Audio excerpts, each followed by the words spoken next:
Agora, vamos pensar em um trabalho brasileiro. Vamos pensar no Cidade de Deus. Esse é um trabalho que, pelo bem e pelo mal, até desafia um pouco essas noções de realismo, porque, em teoria, é um trabalho realista, toda a caracterização é muito bem feita, tudo é muito convincente.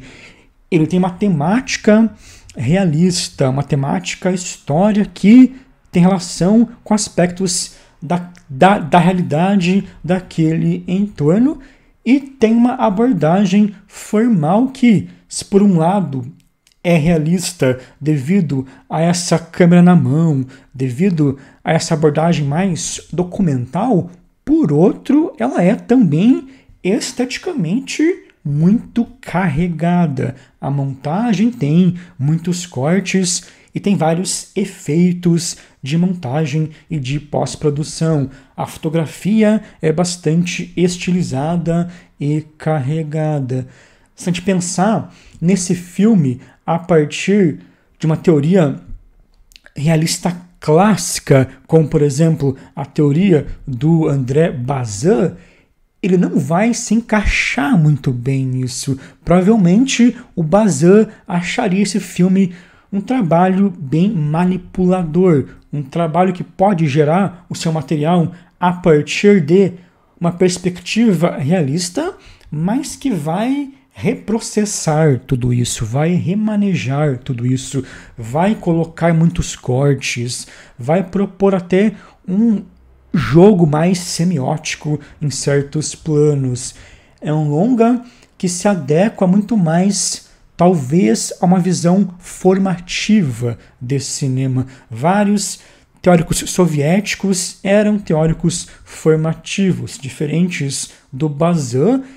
Eles acreditavam mais nessa manipulação da imagem. Eles criavam o efeito dos seus filmes, né? Os teóricos que também eram cineastas criavam o efeito dos seus filmes a partir desses choques entre imagens, a partir de uma edição que criava símbolos, que criava novos significados, né? O Eisenstein é um grande exemplo desses teóricos, desse teórico cineasta soviético. Então, é interessante como o Meirelles e como a Katia Lund tentam usar desses dois apelos, tanto de um apelo realista, como também de um apelo que irá, digamos, enfeitar aquela realidade, que irá tornar aquilo mais dinâmico, irá tornar aquilo mais estético e mais ágil. O Cidade de Deus, inclusive, já foi bastante criticado por essa estetização.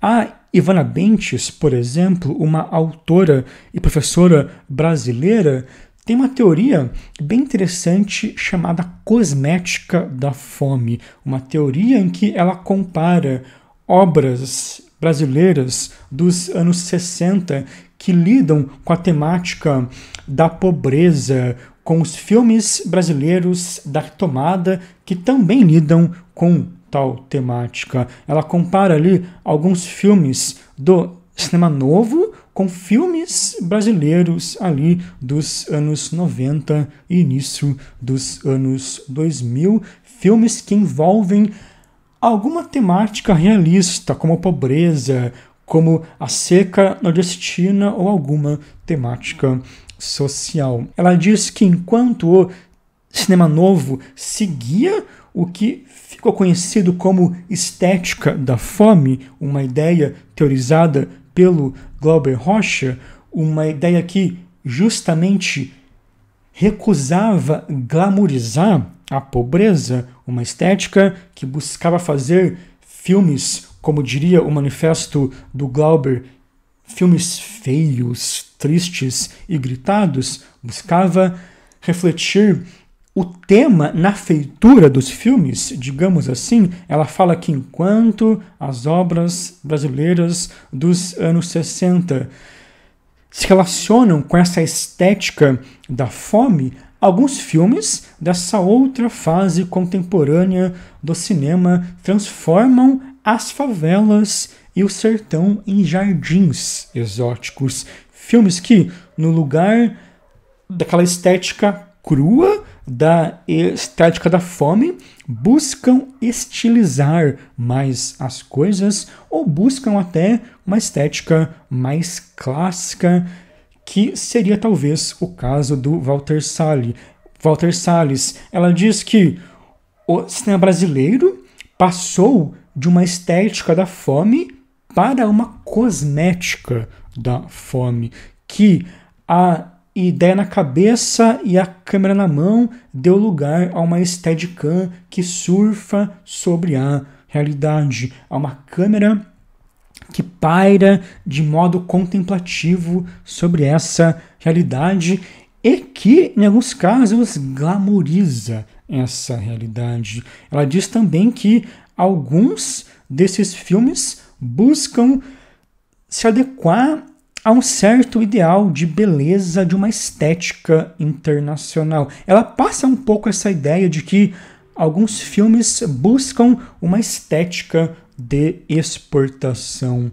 É claro que tudo isso passa até mesmo por uma certa mudança de contexto histórico que vai se refletir em um contexto estético, mas é interessante pensar como essa busca por um realismo contemporâneo é ditada por algo muito mais agradável, por algo muito mais ágil, por algo muito mais dinâmico, por algo muito mais publicitário até. O Meirelles é um cara que vem da publicidade e não tem como negar que isso está presente nos seus filmes.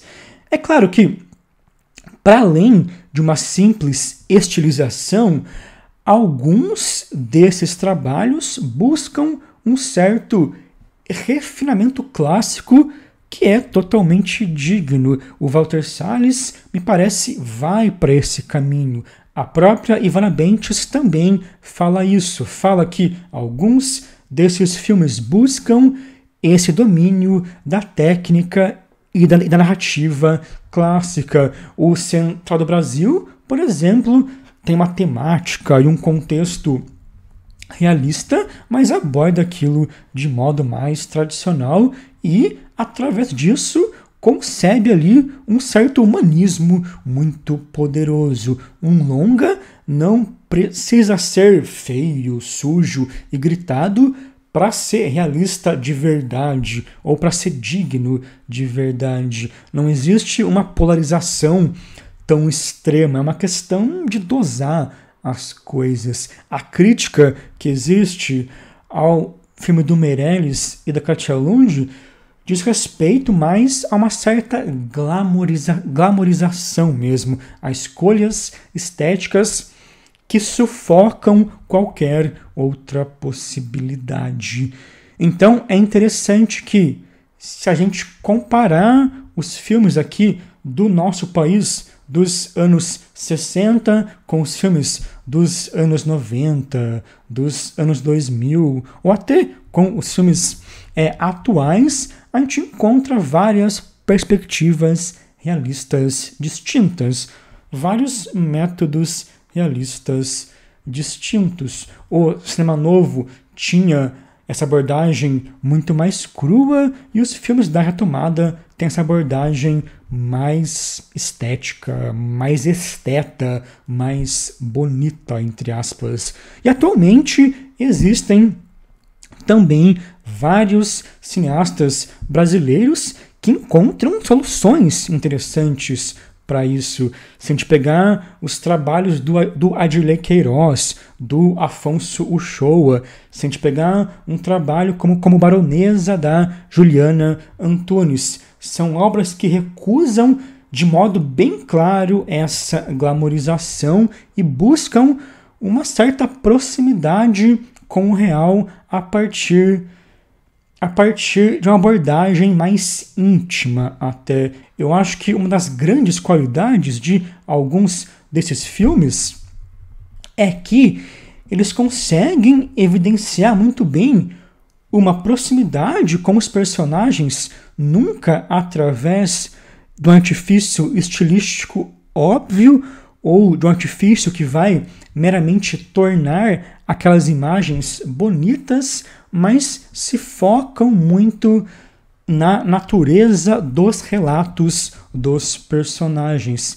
As escolhas estéticas são muito mais diretas, muito mais objetivas e buscam assimilar tais relatos, buscam representar aquela realidade com menos imposições estéticas externas, com menos padrões estéticos internacionais.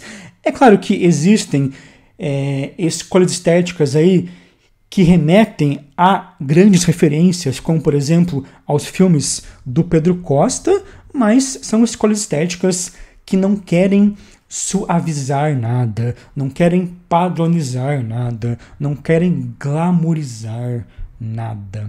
Então, mesmo os diretores atuais mostram novas possibilidades nesse sentido, mostram outros métodos realistas.